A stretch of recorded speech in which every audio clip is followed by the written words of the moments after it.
All right, when we're dealing with rational expressions and fractional factors, if you notice here, we're actually a rational expression is a quotient. This is just two terms. We have the fraction bar, and the fraction bar basically is a division.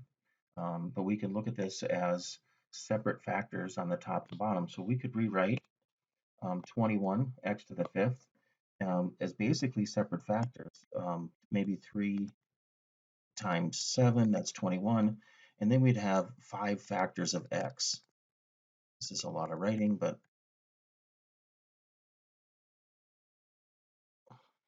that's all over.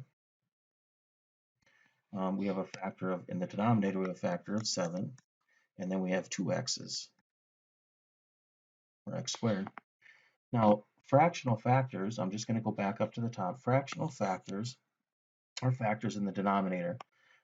Fractional factors of 1 would be the same factor over itself. And when we divide the same number by itself, it's equal to 1. So what we're going to do is multiply these factors in order, but we're going to start with fractional factors of 1. So if we look at this, like the factors of 7 over 7. So if we multiply those together, we would just cancel and keep track of that as a factor of 1, but it doesn't produce anything more in our answer. We have two x's that are common to the top and bottom. So x over x is a fractional factor of 1, and then x over x. So what's left then, all we need to do is keep track of what's left. We have 3 times x times x times x on top. That would be 3x cubed. And on the bottom, we would have that factor of 1. So what we're doing is basically canceling and keeping track of the factors that are left. So we could do that in A. If we look at the top, we can actually use the exponents. So we're going to use the exponents to basically just keep track of our cancelings. So the other thing is, the idea here is then we are going to cancel fractional factors of 1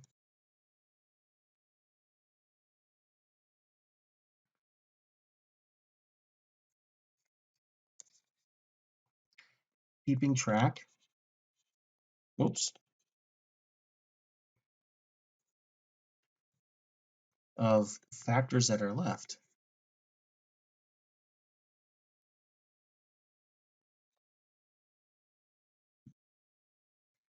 So when we have a quotient like this, and I'm just going to show it on A, we basically know that we can cancel the factors of 7 from 21 and 7. So we'll show that by crossing out the 7 and the 21, but leaving a factor of 3 in the numerator. So instead of rewriting all of our factors, I'm just going to do it in the problem itself. Now, the powers are just factor counters. So if we think of canceling, we're going to use these powers. X squared, there's 2 factors of x in the denominator, so all of those will cancel. And then I'm going to use the power of x to the fifth and just change it to x cubed. So now the factors that are left are 3x to the third power on top. And on the bottom is just 1, so we could just leave it. So let's try that with this next problem.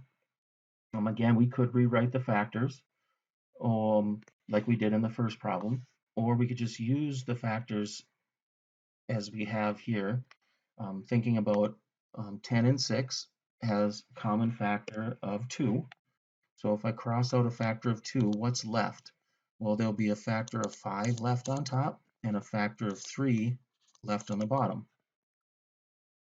If we look at our factors of r, we have r to the 6th and r to the 6th on top and r on the bottom. That means there's 6 factors of r on top and 1 on the bottom.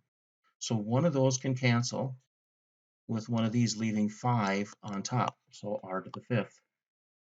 So we could actually construct our answer as we go. We know we have the 5 and the 3 factors. We can just put those in our answer.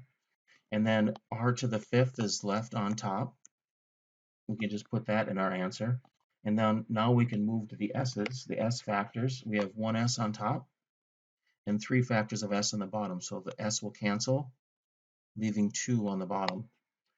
So there'll be an s squared left on the bottom. And now all fractional factors of 1 are canceled, and this expression is simplified. So again, we're going to use powers and so on to cancel fractional factors of 1, and then keep track of factors that are left.